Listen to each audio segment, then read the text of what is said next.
PP 12/2018 pun sebenarnya spesifik mengatur khusus dinamika yang terjadi di DPRD provinsi maupun kabupaten kota. Kalau di DPR RI, saya melihat sepertinya kecuali spektrum politiknya tinggi begitu ya, ini yang kemudian muncul begitu.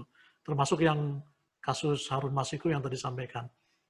Saya ingin mengoreksi dulu apa yang tadi saya sampaikan, Kang Apendi, juga para partisipan.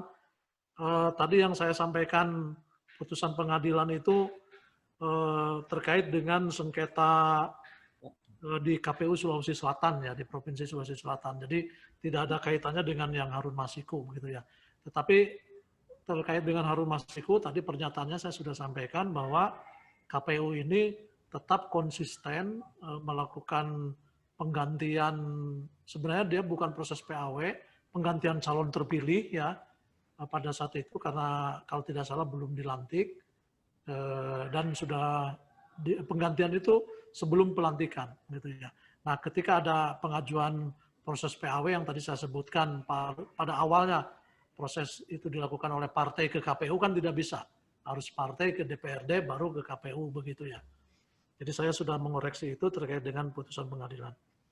Nah, kemudian ini pertanyaan menarik dari Teh Nuni ya, Komisioner KPU Kabupaten Garut, dan ini sepertinya banyak yang terjadi di kabupaten kota. Kalau ingin menjawab atau ingin memberikan jawaban terkait dengan bagaimana kalau ada statement bahwa kewenangan sepenuhnya PAW ini adalah partai politik, kita menjawab tentu dari berbagai perspektif ya, sudut pandang. Kalau kewenangan mengajukannya, iya, betul. Bahwa PAW itu starting pointnya, diawali jalurnya ini, jalannya ini adalah partai politik. Ya. Apakah tadi alasan 3 meninggal, mundur, ataupun diberhentikan. Tetapi tentu, ya jadi jawaban pertama, ya kewenangan sepenuhnya partai politik dalam proses awal pengajuan. Karena jalannya dari partai politik ke DPRD, dan seterusnya begitu. Tetapi kita harus tegaskan jawaban selanjutnya begitu ya. Terkait dengan siapa yang akan menggantikan, terkait dengan kewenangan sepenuhnya partai politik untuk merecall atau untuk memecat dan lainnya, kita perlu tegaskan harus sesuai dengan ketentuan perundang-undangan yang berlaku. Jadi itu jawaban yang keduanya. Ya. Jadi saya kira dalam teori komunikasi kita harus bisa pintar menjawab bahwa sepenuhnya kewenangan partai politik tidak bisa, tidak begitu. Ya, dalam proses pengajuan ya sepenuhnya kewenangan partai politik, tetapi jawaban selanjutnya adalah sesuai dengan ketentuan regulasi yang mengatur. Contoh, tadi kasus yang disampaikan oleh Teh Nuni yang dicontohkan soal begini, partai politik, makanya tadi saya katakan proses PAW ini erat kaitannya dengan proses politik sebelumnya, yaitu pemilu. Pimpinan partai politik yang punya kuasa penuh, ya, seperti tadi disampaikan oleh Kang Hasan, begitu ya, itu sudah berkonsensus, sudah berkomitmen ketika dia mengajukan daftar calon. Daftar calon sangat panjang prosesnya dari mulai DCS, diumumkan DCT, dan seterusnya. Artinya pimpinan partai politik sejak awal pemilu sebenarnya sudah setuju calon ini susunan urutnya nomor sekian. Dan dibuktikan dalam administrasi di KPU. Ada formulir B, formulir BB, dan seterusnya terkait pencalonan. Pimpinan partai politik pada saat pencalonan dulu kan sudah menyetujui. Ya kan? Si Anu nomor urut sekian, si Anu nomor urut sekian, dan seterusnya. Dalam proses pemilu, hasil pemilu, dalam formulir C, DAA, DA, DB, DC, pimpinan partai politik mengutus saksi, sudah menyetujui dalam proses pleno berbagai tingkatan. Artinya menurut saya rangkaian itu tidak bisa dilepaskan.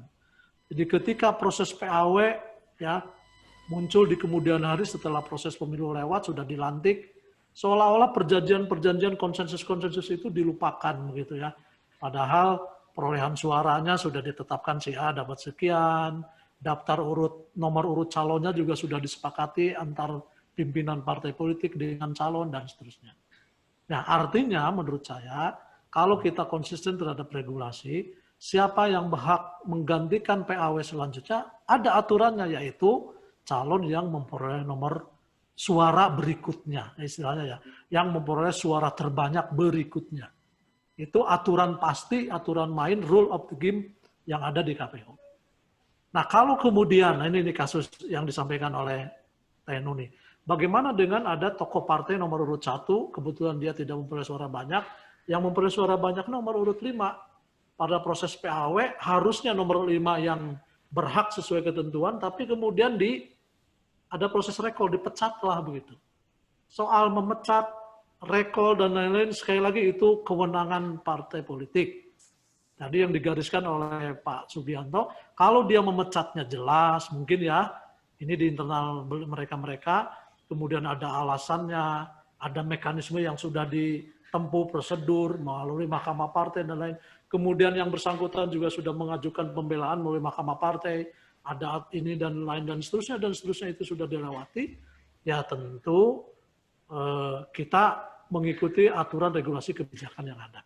Contoh tadi misal, kebetulan nomor 5-nya ini memang sudah dipecat, padahal dia surat terbanyak.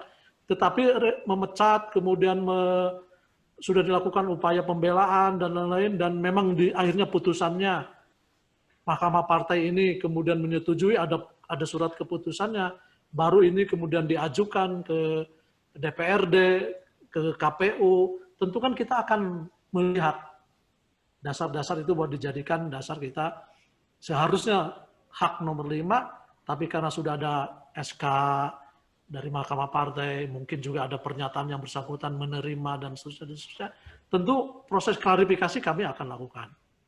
Dan kalau sudah fix, ya tentu kita akan menjawab surat DPRD terkait dengan perubahan begitu ya, yang tadinya harus hak nomor 5, karena ada ketentuan-ketentuan tadi sudah menerima pemecatan dan sudah dilakukan klarifikasi, ada SK keputusan Mahkamah Partainya dan seterusnya. Oleh karena itu tentu KPU akan menetapkan yang nomor urut 1 tadi. Itu contohnya begitunya. Jadi artinya yang ingin saya jelaskan, ingin saya sampaikan bahwa, dan saya kira ini kesepakatan kita ya, saya kira ini penting webinar ini, bahwa kalau masing-masing sesuai tupoksinya berkomitmen terhadap regulasi, rule of the game-nya, aturan mainnya, insya Allah proses PAW ini akan akan lancar ya. Proses politik dipahami secara utuh, kita akan lancar dalam proses penggantian antar waktu ini. Demikian sekian yang saya sampaikan. Oke, terima kasih Kang Haji. Ini masih nyambung, ada pertanyaan dari Muhammad Irman, KPU Kota Cimahi. Izin bertanya untuk narasumber Kang Haji Indun dan Pak Dr. Sugianto, bagaimana jika terjadi pemecatan calon terpilih yang belum ditetapkan secara resmi oleh KPUD?